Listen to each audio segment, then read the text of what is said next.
그래서 우리는 지난 시간에 먼저 된 자는 나중되고 나중된 자는 먼저 된다는 이 말씀을 드렸습니다. 늘 같이 반복하는 내용이지만 처음 듣는 것처럼 이렇게 표정을 해주시면 제가 또한 힘을 내서 한번 전해보도록 하겠습니다. 이 말씀은 이제 사복음서에 나오는데 네 군데가 나오더라고요. 네 군데. 마태복음에 두 군데가 나오고 마가복음에 한 군데, 누가복음에 한 군데 이렇게 해서 총 네 군데의 똑같은 말씀이 먼저 된 자는 나중되고 나중된 자는 먼저 된다 이런 말씀이 나오더라고요. 마태복음에 두 군데 나오는데 우리가 지난 시간에 보았던 부자 청년에 대한 비유 그리고 포도원 품꾼에 대한 비유를 통해서 이 말씀이 나오고 마가복음은 동일하게 부자 청년에 대한 어떤 비유에서 이 말씀이 나옵니다. 근데 누가복음에서는 이제 약간은 좀 다른데 그 제자들과 함께 가면서 구원받을 자의 수가 적습니까? 라는 이 질문 가운데서 예수님께서 이제 대답하시면서 좁은 문으로 들어가라. 들어가기를 구하여도 들어가는 자가 많지 않다. 이렇게 말씀하시면서 그 결론으로 먼저 될 자는 나중되고 나중된 자는 먼저 된다. 이렇게 결론을 내는 부분이 나옵니다. 먼저 된 자는 나중되고 나중된 자는 먼저 된다. 이 말씀은 흔히들 상급에 또는 뭐 이렇게 예수님 먼저 믿은 사람이 더 신앙이 좀 나중에 벨로가 되고 나중에 믿었던 사람이 더 뜨거워져서 막 이렇게 뭐 열심을 내고 뭐 그런 뜻의 내용이 아닙니다. 상급의 문제가 아니라 선줄로 생각하는 자는 넘어질까 조심하라 말씀처럼 이것도 단순히 실수를 조심하라 이런 내용이 아닌 것입니다. 먼저 하나님 나라에 들어온 자라도 결코 너가 구원을 장담할 수 없다. 그리고 나중에 들어왔다고 해서 그 사람이 구원을 받는데 결코 부족한 것이 없을 것이다. 이렇게 말씀하고 있는 것입니다. 심지어 포도원 그 일하는 마감되기 10분 전에 들어온 자라 할지라도 주인의 은혜로 얼마든지 그 사람은 구원을 받을 수 있다. 하루 몫의 그 데나리온의 은혜를 받아 누릴 수 있다. 이렇게 말씀하고 있는 것입니다. 구원은 주인의 마음이다. 이런 것이죠. 마태복음에 보면 이제 먼저 된 자로서 나중되고 나중된 자로서 먼저 된 먼저 된 자로서 나중된 자의 특징이 나오는데 먼저 된 자로서 먼저 하나님 나라에 들어왔지만 그것들이 그 구원을 장담하지 못하는 어쩌면 잃어버리게 될 가능성이 큰 사람들은 어떤 사람들이냐? 그 사람이 대표가 지난 시간에 말씀드린 것처럼 부자 청년이라고 했습니다.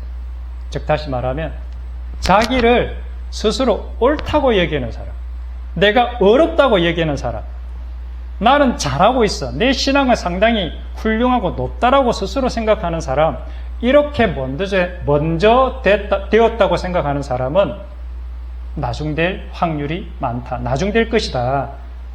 다시 말하면 지옥에 떨어져서 슬피 울며 이뤄가게 될 것이다. 이렇게 말하고 있는 것입니다. 그래서 우리는 우리 신앙생활을 함에 있어서 우리가 죽을 때까지 나는 이만하면 됐어. 나는 이제 하나님의 백성이 되었고 나는 이제 구원받은 백성이 됐으니까 뭐 이 정도면 괜찮아 하는 이런 마음들은 저는 머리에서 지워야 되지 않을까 그렇게 생각합니다. 또 먼저 된 자로서 나중된 자의 특징 가운데 또 나타나는 대표적인 사람이 그 포도원 품꾼인 비유에 나오는 사람이죠. 그래서 또 마태복음 19장에 이렇게 나옵니다. 마태복음 19장에 그 부자 청년에 관련된 비유를 하면서 그러면 나중된 자로서 먼저 된 자는 어떤 특징들을 갖고 있느냐에 대한 비유의 특징들을 보면 마태복음 19장 29절에 이렇게 말씀하고 있습니다. 내 이름을 위하여 집이나 형제나 자매나 부모나 자식이나 전투를 벌인 자마다 여러 배를 받고 또 영생을 상속하리라. 그리고 나서 먼저 된 자로서는 나중되고 나중된 자로서는 먼저 될 자가 많으니라. 이렇게 기록하고 있고요. 마가복음 10장의 동일한 말씀인데, 이제 베드로가 이렇게 그 부자 청년과의 대화 중에서 부자가 천국 가기가 어렵다 이렇게 말씀하시면서 이제 그러면 베드로가 묻습니다. 우리는 예수님께 여짜와 이르되 보소서 우리는 모든 것을 버리고 주님을 따랐습니다. 그러니까 예수님께서 이르시되 내가 진실로 너희에게 이르노니 나와 복음을 위하여 집이나 형제나 자매나 어머니나 아버지나 자식이나 전토를 벌인 자는 현세에 있어 집과 형제와 자매와 어머니와 자식과 전토를 100배나 받되 박해를 겸하여 받고 내세에 영생을 받지 못할 자가 없느니라. 그러나 먼저 될 자로서 나중되고 나중된 자로서 먼저 될 자가 많으니라. 이렇게 결론을 내리고 있습니다. 이렇게 앞에는 먼저 될 자로서 나중된 자의 대표적인 사람이 부자 청년이라고 그랬지 않습니까? 그런 사람이 진짜 자기는 어렵다고 생각하고 자기는 신앙생활 잘하고 있다고 생각하는데 예수님께서 네가 가진 모든 것을 팔고 그리고 가난한 사람들이 주고 나를 따르라고 했을 때 결국은 그는 물질의 문턱을 넘어서지 못했던 것입니다. 그런데 나중된 자로서 먼저 될 자는 어떠한 특징을 갖고 있느냐? 그는 하나님의 은혜와 사랑을 받았기에 그분이 우리의 예수 그리스도가 나의 구원이라는 것을 믿기에 그 예수 그리스도를 위해서 기꺼이 이 땅의 것들을 다 버리는 자들을 말하는 것입니다.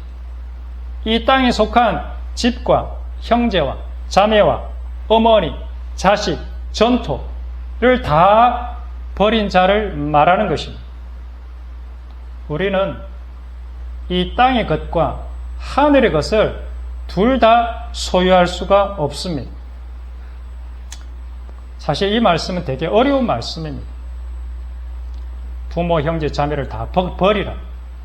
그러면 현세에 있어서 집과 형제와 자매와 어머니와 자식과 전토를 100배나 받대. 그럼 나중에 말한 이 어머니와 형제와 자매와 이 전토는 뭐냐? 사실은 이 땅의 것을 버리면 하나님께 주신 하늘의 집, 그 영적인 형제, 자매, 그리고 영적인 어머니, 자식, 전토 이런 것들을 받게 될 것이다. 저는 그렇게 생각합니다. 물론 이 땅의 것도 받을 수는 있긴 하지만 실제적으로 하나님께 주시는 것은 이 땅의 것을 버리면 하늘의 것을 소유하게 될 것이다. 저는 그렇게 생각합니다. 사실 우리가 이 말씀을 대할 때 이 땅의 것을 소유하지 말아야 된다. 그럼 다 버려야 된다. 사실은 그런 뜻이 아닙니다. 우리 마음으로부터 내가 가지고 있는 그 집착, 내가 가지고 있는 그 소유권을 다 내려놓으라는 그런 뜻입니다. 사실 그것들은 내 부모, 내 형제, 내 가족, 내 땅, 내 집, 내가 가지고 있는 이 모든 것들은 사실 네 게 아니다. 이렇게 말하고 있는 것이죠. 그러니까 내려놔. 그것을 네 것으로 착각하지 마. 그것이 내 것이 아니고 주님의 것임을 인정하는 것. 주님께 이 땅에서 나의 모든 권리를 다 넘겨드리는 것. 이것이 바로 나중된 자로서 먼저 될 자의 특징인 것입니다. 마치 이 땅의 육의 것, 이 땅의 것들을 다 버리고 하늘나라로 시집 가는 것과 똑같은 그러한 현상을 말하는 것입니다. 사실 제가 예전에 비닐하우스에서 이렇게 농사를 짓다가 좀 이렇게 불이 두 분이 났어요. 불이 두 분이 났는데 정말 하여튼 기가 막히게 하나님의 은혜로 하여튼 그 불이 꺼졌습니다. 그래서 실제로 붙었어요. 비닐하우스에 비닐에 붙었다니까요. 내가 그것을 직접 목격했는데 불이 타고 올라가는 그 과정 속에서 어떤 하나님의 은혜로 그걸 발견해가지고 불을 끄는 사건이 어쨌든 두 번이 있었습니다. 이제 그거를 경험하면서 그러니까 초기에 한번 그랬고 거의 이제 마지막 비닐하우스 생활이 마지막 끝날 시점에 한번 그랬는데 그걸 통해서 하나님께서 저에게 이제 깨닫게 해주신 것은 상상을 해보니까, 그러니까 만약에 그 비닐하우스 불이 불타가지고 불이 붙어서 쫙 올라갔다고 그러면 그 비닐하우스 그걸 뭐 끌 수는 있겠습니까? 그냥 다 탈 때까지 지켜봐야죠. 그래서 정말 내가 가지고 있던 이것들은 아무것도 아니고 내게 아니구나 하는 것들을 정말 그때 하나님께서 깨닫게 해주셔서 늘 내가 가지고 있는 것들을 볼 때마다 이건 내게 아니지, 다 불타 없어지고 언젠가는 이걸 다 놓고 또 떠나갈 거지, 이런 생각으로 이렇게 하여튼 살아갈 수 있는 그런 기회가 있었습니다.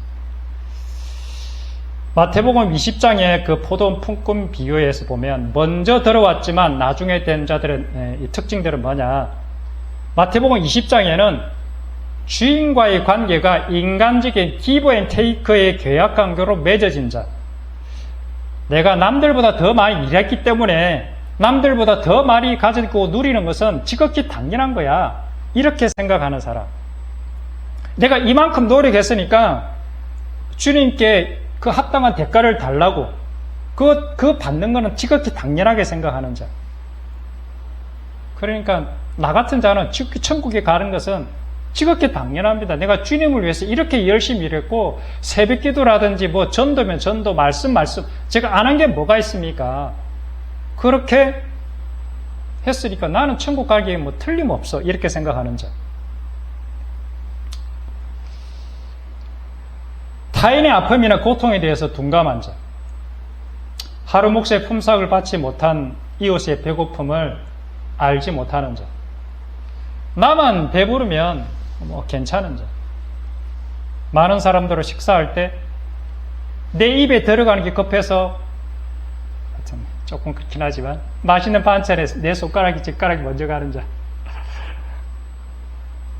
주인의 손해와 주인의 사랑과 긍휼이 결코 그 눈에 보이지 않는 사람, 이런 사람들이 먼저 될 자로서 나중된 자들의 특징인 것입니다. 반면에 나중된 자로서 먼저 될 자들의 특징은 뭐냐면 그 주인과 은혜와 사랑과 긍휼의 관계로 맺어진 사람, 그리고 주인의 그 사랑에 반응해서 주인의 그 사랑을 경험해서 자신의 전 인생을 주님께 기꺼이 내어 바치는 사람, 밭에 감추인 부활을 발견해가지고 자신의 모든 소유를 팔아서 그 부활을 산 것처럼 기꺼이 그 주인의 사랑에, 그 주인의 긍휼을 알고 포도 농장 주인에게 자기 스스로가 종이 되기를 자원하는 사람, 이런 사람이 나중된 자로서 먼저 될 자들이다. 그리고 누가복음에 이제 한 군데 나오는데 누가복음 13장에 이렇게 나옵니다.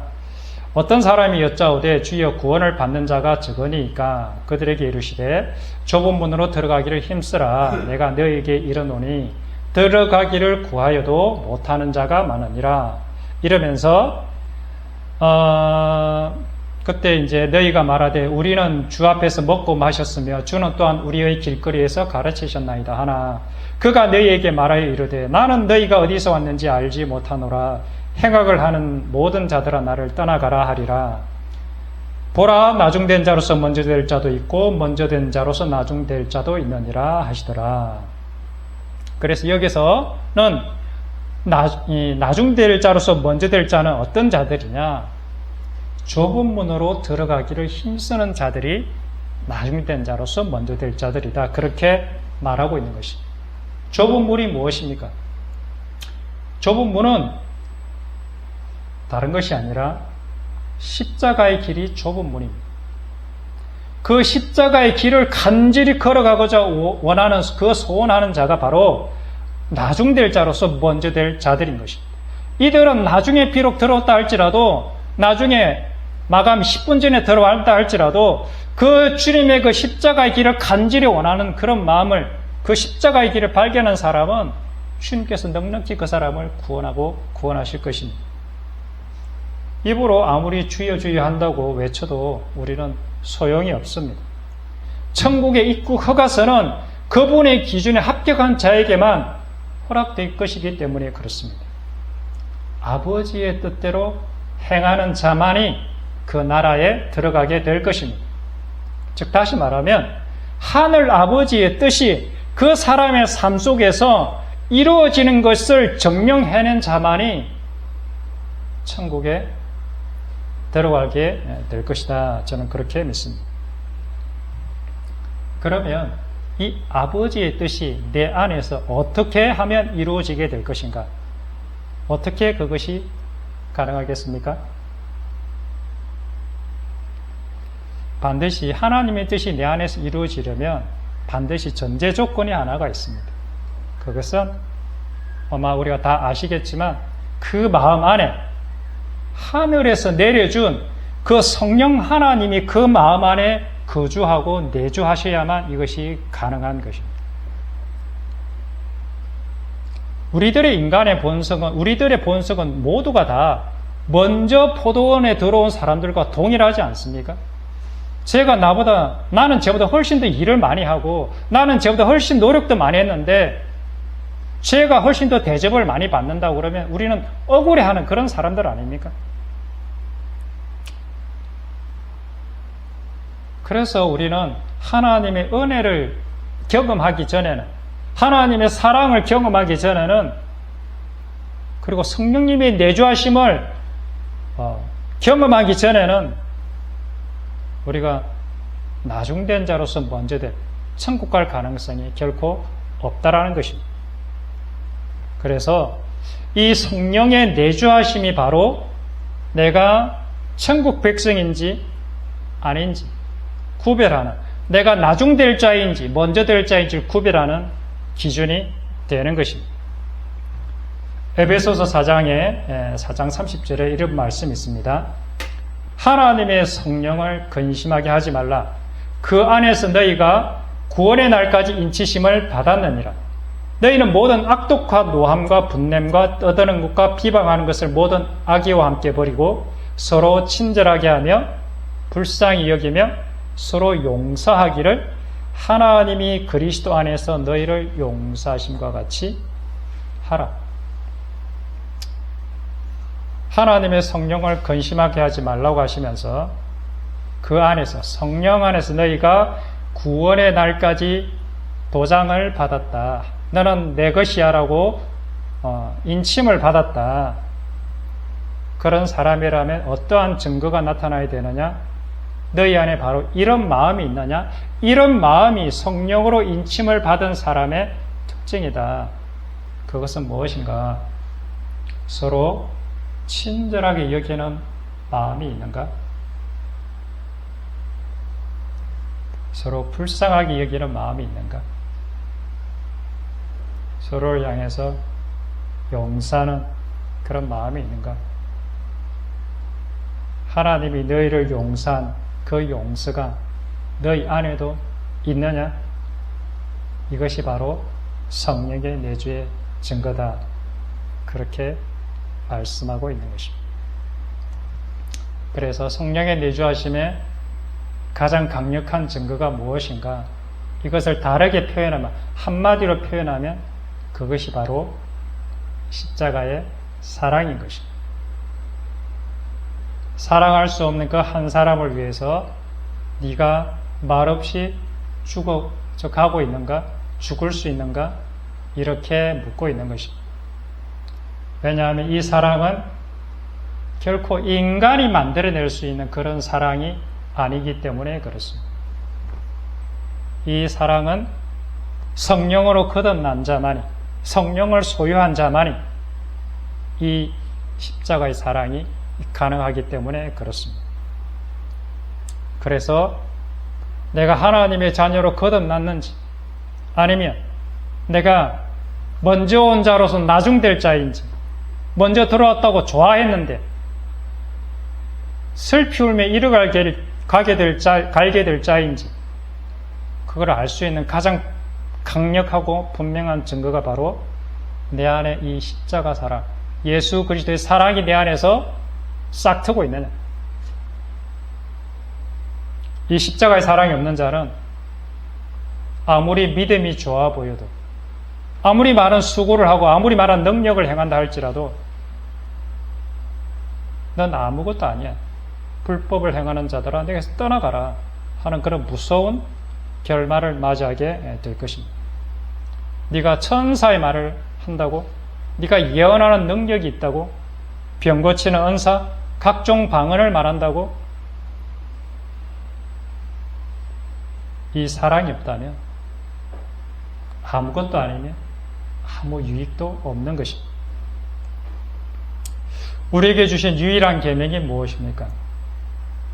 이 계명은 곳곳에서 말씀하셨는데 내가 너희를 사랑한 것 같이 너희도 서로 사랑하라. 동일한 표현인데 내가 너를 불쌍히 여김과 같이 너도 내 동료를 불쌍히 여김이 마땅하지 아니하냐. 이 말씀이 내 마음 안에서 이렇게 심장처럼 고동치고 있습니까? 우리는 왜 성령을 받아야만 합니까? 이 십자가 사랑은 인간의 의지와 인간의 노력으로는 불가능하기 때문에 우리는 성령을 꼭 받아야만 합니다. 성령을 통해서만이 그 십자가의 사랑이 내 안에서 흘러나오기 때문에 그렇습니다. 로마서 5장 5절에 우리에게 주신 성령으로 말미암아 하나님의 사랑이 우리 마음에 부음받았다. 우리 마음에 사랑의 영, 성령의 영을 통해서 그 사랑이 부어져야만 우리는 비로소 그 사랑이 나오게 되어져 있는 것입니다. 우리가 성령의 기름 부음을 갈망하고 성령의 충만함을 갈망하는 이유는 온갖 은사, 방언, 예언, 그러한 은사들을 위한 것이 아닙니다. 성령을 갈망하는, 성령의 내주함을 갈망하는, 성령의 임재를 갈망하는 가장 궁극적인 목적이 뭐냐? 예수님처럼 사랑하기 위해서 그렇습니다. 주님께서 나에게 명령하신 그 단 하나의 계명, 그 이웃 사랑의 그 계명을 내 삶 가운데 열매 맺기 위해서 그분의 성령은 반드시 필요하기 때문에 그렇습니다. 그래서 내 능력으로는 도저히 사랑할 수 없는 저 한 사람을, 그 사람을 위해서 내가 말없이 묵묵히 죽어가는 삶을 살아내기 위해서 그분의 성령이 내 안에 들어오셔야만 하는 것입니다. 주님께서는 그들의 열매로 그들을 알겠다 말씀하셨습니다. 이 십자가의 사랑의 열매로 네가 진짜 하나님의 백성인지 거듭난 하나님의 자녀인지 아닌지를 구별해내겠다, 이렇게 말씀하고 있는 것입니다. 이 십자가의 사랑의 열매로 네가 알곡이냐 가라지냐 껍데기냐, 네가 가시나무냐 포도나무냐, 이것을 내가 구별해내겠다라고 말씀하고 있는 것입니다. 그렇게 구별해내서 그날에 심판하는 장면이 마태복음 25장에 나오는 장면들입니다. 열처녀의 비유, 그 다음에 달란트 비유, 양과 염소의 비유는 그날의 심판장에서 있을 하나님의 그 심판의 장면을 우리에게 보여주고 있는 것입니다. 세 가지 비유 중에서 열처녀의 비유를 잠시 보자면, 똑같이 어떤 신랑을 기다리는 10명의 처녀들이 있었습니다. 그런데 그 중에는 기름을 준비한 자와 기름을 준비하지 못한 자가 있었습니다. 즉 다시 말해 성령의 기름 부음을 받은 자가 있고 성령의 기름 부음을 받지 못한 자가 있는 것입니다. 근데 사실 이 사람 둘 다 등불에 불이 붙어 있었다는 게 참 놀랍지 않습니까? 한 사람 기름을 준비했는데 붙어 있는 그 사람 당연한데 기름을 준비하지 않았는데 등불에 불이 붙어 있었습니다. 그 불은 어떤 불이었을까요? 그 불은 자기들의 힘과 노력으로 그 불을 태우고 있었던 것입니다. 그래서 그 불은 이내 곧 시간이 지나자 그 불은 금세 꺼져버렸습니다.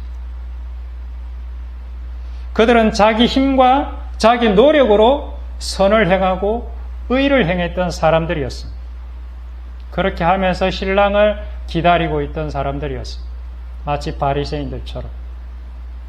또 다른 쪽은 자기 힘이 아니라 성령의 그 기름에 받은 그 성령의 능력으로 선을 행하고 사랑을 행하고 의를 실천해온 사람들이었습니다.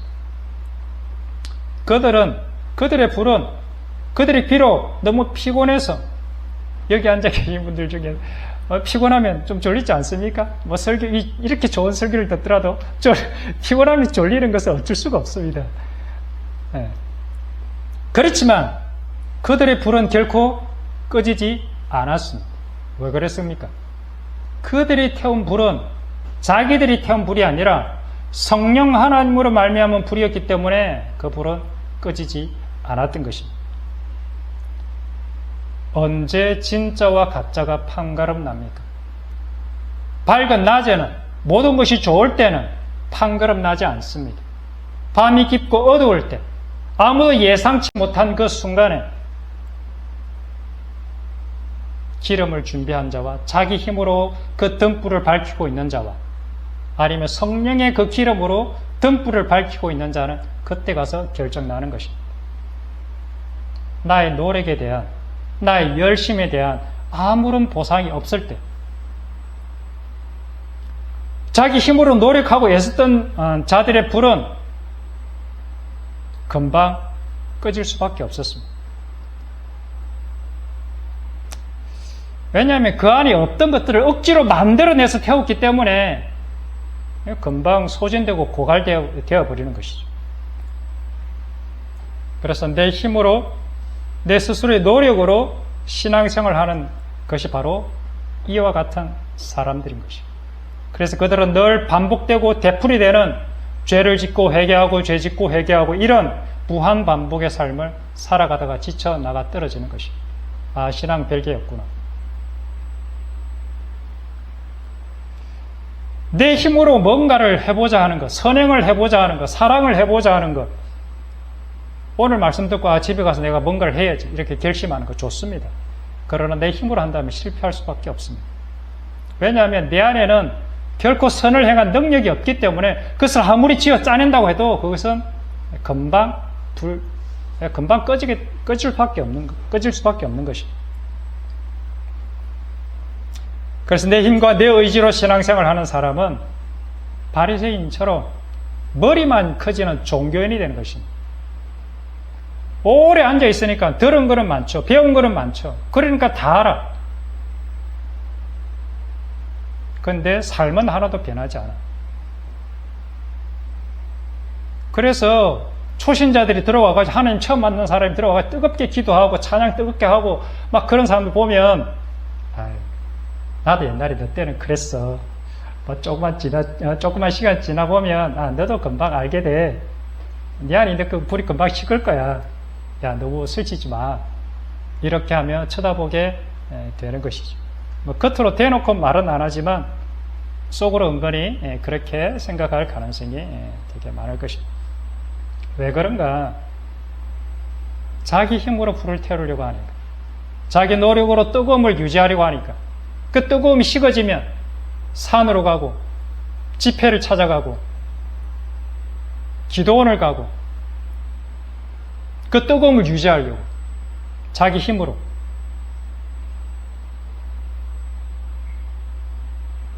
그래서 이런 자들은 기도하는 것이 그렇게 즐겁지 않습니다. 말씀을 읽는 것이 짐이 되고 부담이 됩니다. 1시간 기도해야 되는데, 오늘 성경 5장 읽어야 되는데, 금요 철야 가야 되는데, 새벽기도 가야 되는데. 과거에 제가 그랬습니다. 저를 두고 한 얘기입니다. 이들은 기름 없는 5 처녀 같은 사람들처럼 밤이 깊고 어둠이 찾아오면 그들이 갖고 있는 불은 금방 꺼져버리는 것입니다. 생활 여건이 바뀌고 환경이 바뀌어버리면 그가 갖고 있던 그 과거의 그 뜨거운 신앙들이 금방 식어져 버리는 것이죠. 이들이 바로 뭐냐면 먼저 포도원에 들어와가지고 나중된 자들의 특징들인 것입니다. 신앙은 나의 의지와 나의 노력으로 하는 것이 아닙니다. 신앙은 나의 의지와 나의 노력이 끝나는 그 지점에서부터 시작되는 것이 비로소 신앙생활인 것입니다. 자신의 절대 무능과 무력을 깨닫고 내 신앙의 좌절과 절망의 지점을 통과해야 비로소 그리스도의 은혜가 무엇인지를 발견하게 되는 것입니다. 오라 나는 곤고한 사람이로다. 이 사망의 몸에서 내가 내 스스로의 힘과 내 노력으로는 이 사망의 몸에서 내가 벗어날 수가 없겠구나. 그 절망, 그것을 경험해야 비로소 그리스도의 은혜가 어떠한 은혜인지, 그것이 나를 어떻게 놀랍게 변화시키는지 그것을 경험할 수 있기 때문에 그렇습니다. 그러한 상황에 절망에 들어갈 때 내가 곧 길이요 진리요 생명이니 나를 따르라. 내가 너희로 영원한 생명을 주리라. 이 말씀에 진짜 복음이 된다는 것을 알게 되는 것입니다. 내가 그리스도와 함께 십자가에 못 박혔나니 그런즉 이제는 내가 사는 것이 아니라 내 안에 계신 그리스도로 말미암아 살아가는 존재가 되었다는 것을, 그 말씀이 진짜 복음이라는 것을 알게 되는 것입니다. 왜냐하면 내 속에는 온갖 더러운 것밖에 없기 때문에, 이것을 내가 어떻게 하려는 방법이 없기 때문에 그렇습니다. 그래서 이렇게 이 진짜 복음, 신앙이 시작된 사람, 하나님의 그 복음 안으로 들어간 사람들을 보면 이들의 신앙생활은 이제는 과거처럼 그렇게 화려하거나 요란하지 않습니다. 겉으로 보기에는 그런 사람들은 그렇게 막 열정적으로 그렇게 보이지는 않습니다. 오히려 그들의 영혼은 고요합니다. 그들의 영혼은 오히려 평안합니다. 그들은 어떤 외부적인 환경에도 흔들림이 없습니다. 요동하지 않습니다. 잔잔합니다.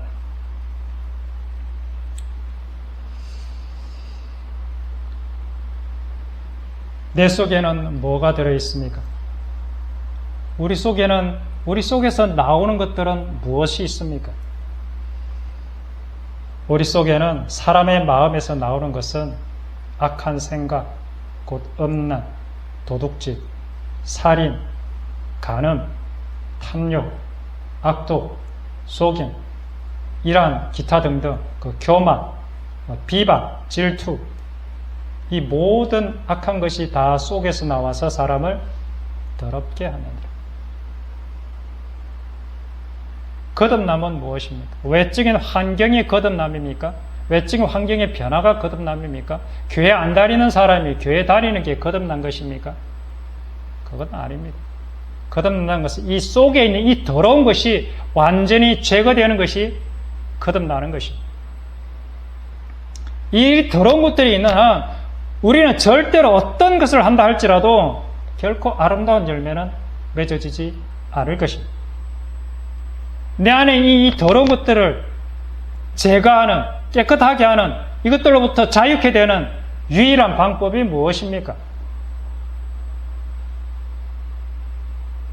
그것은 바로 내가 죽는 것입니다. 내가 죽지 않고서는 나라는 이 감옥에서 벗어날 수 있는 길은 결단코 없습니다. 나의 존재론적인 죽음밖에는 나 이 더러운 것들을 새롭게 할 방법이 이 땅에는 없습니다. 죄인은 죽어야 합니다. 죄인이 죽는 것은 지극히 당연한 것입니다. 그래서 모든 인간은 다 죽습니다. 죽지 않고 거듭나는 방법은 없습니다. 죽지 않고 천국 가는 방법은 절대로 없습니다. 회개는 무엇입니까? 회개는 그것은 내가 죽는 것을 말하는 것입니다. 나를 향해 살아왔던 그 더러운 내가 이제는 죽어서 주님과 내 이웃을 위해서 사는 사람으로 바뀌는 것입니다. 내 속사람을 새롭게 할 유일한 방법이 무엇입니까? 그것은 내가 죽어야 그 죽은 시체 속에 하나님이 영이 들어와서 나를 다시 살리는 것입니다. 그렇게 내가 다시 죽어서 태어나야, 그렇게 새롭게 거듭나야, 하나님 영으로 거듭나야 비로소 우리는 그분의 사랑을 실천할 수 있는 능력 또는 자격을 가질 수 있게 되는 것입니다. 우리는 반드시 죽어야만 합니다. 이것은 구원의 선택사항이 아니라 구원의 필수사항입니다. 나 이 이기적인 탐욕으로부터 벗어날 수 있는 유일한 길, 나 이 죄의 사슬, 나를 향한 그 이기적인 욕망으로부터 벗어날 수 있는 유일한 길은 죽는 것밖에 없습니다. 그래서 사도 바울도 그리스도 예수의 사람들은 그리스도와 함께 우리 육체와 정욕과 탐심을 십자가에 못 박았습니다. 주님과 함께, 그리스도와 함께 십자가에 못 박은 자가 그리스도 예수의 사람들입니다. 이러한 자기 자신의 죽음, 존재론적인 죽음을 인정하지 않는 사람, 선포하지 않는 사람, 받아들이지 않는 사람은 그리스도인이라 말할 수 없는 것입니다. 그 사람 속에는 그리스도의 능력, 성령의 능력, 십자가 사랑의 능력이 결코 나올 수가 없기 때문에 그렇습니다. 내가 시퍼렇게 살아있으면 나도 죽을 뿐만 아니라 나로 인해서 너도 죽습니다. 너가 죽으면 나도 죽습니다. 그래서 우리는 죽어야만 사는 존재입니다. 자기 목숨을 얻는 자는 잃을 것이요 나를 위하여 자기 목숨을 잃는 자는 얻으리라. 이 말씀은 진리입니다. 우리 광년의 식구들은 자기 목숨을 잃기를, 이 땅의 것들을 다 팔아버리시기를, 이 세상에 속한 인간적인 정욕과 탐심과 그 인연들을 다 내려놓을 수 있기를 간절히 축복합니다. 우리의 진정한 소유는 하늘에 있습니다. 누가복음 14장에 이와 같이 너희 중에 누구든지 자기의 모든 소유를 버리지 아니하면 능히 내 제자가 되지 못하리라. 제자는 안 되더라도 구원은 받을 수 있겠지? 아닙니다. 천국에 못 들어간다는 이야기입니다. 진정한 관계는 이 땅의 혈육의 관계가 아니라 그리스도 안에 있는 관계임을 우리는 기억해야 할 것입니다. 예수님께서 이렇게 말씀하셨습니다. 누가 내 어머니며 내 동생들이냐 하시고 손을 내밀어 제자들을 가리켜 이르시되 나의 어머니와 나의 동생들을 보라. 누구든지 하늘에 계신 내 아버지의 뜻대로 하는 자가 내 형제요, 자매요, 어머니라 하시더라. 그러면 인간적인 가족은 필요가 없는가? 결코 그렇지 않습니다. 하나님께서 인간적인 혈육의 가족을 왜 주셨는가? 그것은 그들을 통해서 나의 자아를 죽여 하나님의 사람으로 만들기 위한 하나님의 선물입니다. 그들이 아니면 내 자아가 절대로 깨어지지가 않습니다. 그리고 그들은 십자가 사랑을 실천하도록 주신 하나님의 도구요 선물입니다. 아내, 남편 같이 살면 사랑할 수 있습니까? 죄인인데, 자기밖에 모르는데 사랑할 수 있습니까? 그런데 하나님의 사랑을 먼저 받은 자는 그런 남편, 그런 아내를 기꺼이 사랑합니다. 사랑해낼 수 있습니다. 사랑해내지 않으면 하나님의 자녀인 것이 증명이 안 되기 때문에 우리는 사랑해내야 합니다. 죄와 사망의 법은 자아가 시퍼렇게 살아있는 자에게 적용되는 법입니다. 자아가 죽으면 내가 그리스도와 함께 죽은 존재라는 것을 인정하면 비로소 그 죄와 사망의 법은 내게로부터 효력을 상실하게 되는 것입니다. 왜냐하면 내가 죄값을 치렀기 때문에 그렇습니다. 로마서 6장 7절 8절 읽도록 하겠습니다. 제가 읽어보겠습니다. 이는 죽은 자가 죄에서 벗어나 의롭다 하심을 얻었습니다. 만일 우리가 그리스도와 함께 죽었으면 또한 그와 함께 살 줄을 믿는, 그와 함께 그리스도와 함께 죽어야만 우리는 그리스도와 함께 다시 태어나게 될 것입니다. 이것이 거듭남입니다. 그리스도와 함께 죽는다는 것은 나의 모든 것들로부터의 죽음을 말하는 것입니다. 나의 생명을, 나의 존재를 다 주님께 내어드리는 것을 말하는 것입니다. 왜 내어드릴 수 있느냐? 그분의 사랑하기, 그분의 사랑을 믿기, 내가 나를 유지하게 하는 모든 것들로부터 기꺼이 죽는 것을 말하는 것입니다. 첫째는 물질입니다. 돈은 내 것이 아닙니다. 날마다 이렇게 고백하면서 물질을 하나님 앞에 올려드리는 것입니다. 둘째는 인간관계입니다. 아까도 말씀에서 읽었듯이 진짜 인간관계는 그들은 내 소유가 아니고 내 남편이 아니고 내 자녀가 아니고 하나님의 것입니다.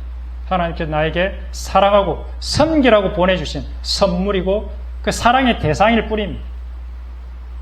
셋째는 나의 자존심입니다. 누가 나를 찌르거나 험담하거나 비난하거나 모욕을 줄 때 그때 말없이 죽는 것입니다. 예수님처럼.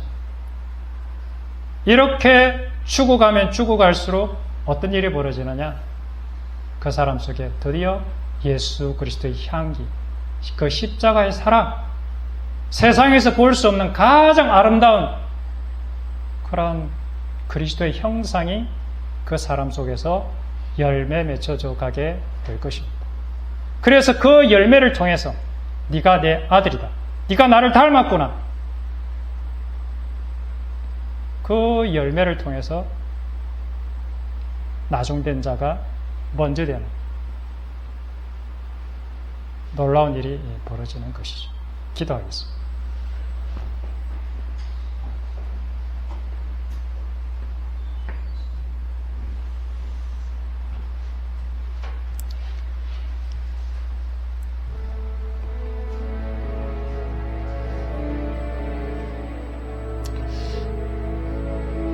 주님, 감사합니다.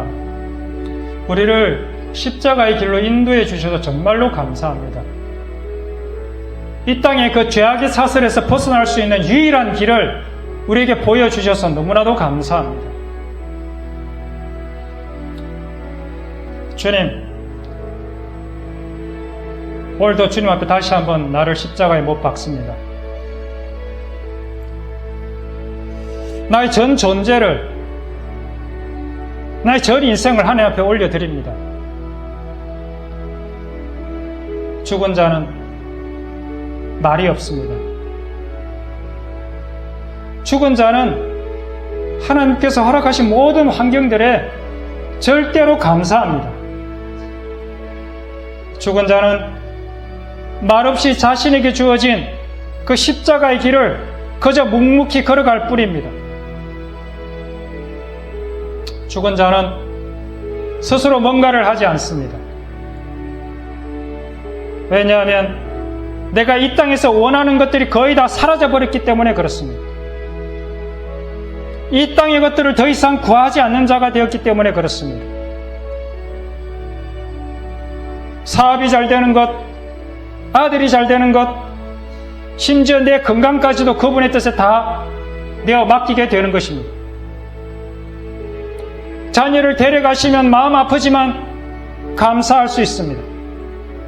남편과 아내를 데려가시더라도 인간적으로 너무나 고통스럽고 마음이 아프지만 그분은 늘 언제나 옳기에, 그분은 언제나 신뢰하기에 그분께 감사를 드릴 수 있는 것입니다. 주신 분도 여호와시오, 거두시는 분도 여호와시오니 여호와 이름이 찬양을 받기를 원합니다. 이러한 욥의 고백이 우리의 고백이 되는 것입니다. 왜 내게 이러한 일이 일어났는지 우리는 알 수 없습니다. 그러나 나를 사랑하시고 계시는 그분을 믿기에 우리는 오늘도 광야 같은 세상을 지나며 하루 몫의 그 하늘의 만나에 그저 감사할 따름입니다. 우리의 고통과 슬픔은 그날에 갔어야 비로소 이해가 될 것입니다.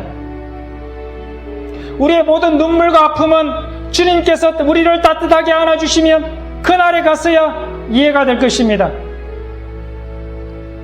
내가 들으니 보좌에서 큰 음성이 나서 이르되 보라, 하나님의 장막이 사람들과 함께 있음에 하나님이 그들과 함께 계시리니 그들은 하나님의 백성이 되고 하나님은 친히 그들과 함께 계셔서 모든 눈물을 그 눈에서 닦아주시니 다시는 사망이 없고 애통하는 것이나 곡하는 것이나 아픈 것이 다시 있지 아니하리라. 처음 것들이 다 지나갔음이라. 내가 죽은 자는 내 안에 그분이 이끄시는 대로 끌려다니는 삶을 살게 됩니다.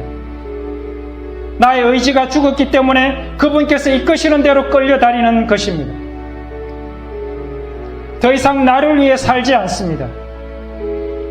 더 이상 내가 나를 위해 나의 생존을 염려하며 살 필요가 없는 것입니다.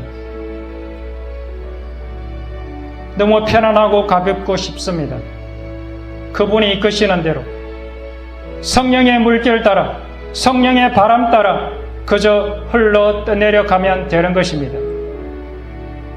화를 낼 필요도 없습니다. 화를 낸다고 바뀌어지는 것 아무것도 없습니다. 사람은 말로 변하는 존재가 결코 아닙니다. 사람은 오직 십자가 그 사랑 앞에만 항복하도록 되어져 있습니다.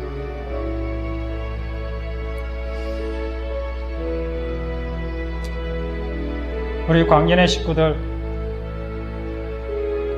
모두가 다 이 하나님의 이 십자가 사랑 소유해서 이 땅에서 정말 사랑만 하다가 주님 앞에 가서 우리 눈에 흐르는 그 눈물을 닦아주시는 주님의 품에 안길 수 있도록 그렇게 간절히 기도합니다. 우리 같이 기도하겠습니다.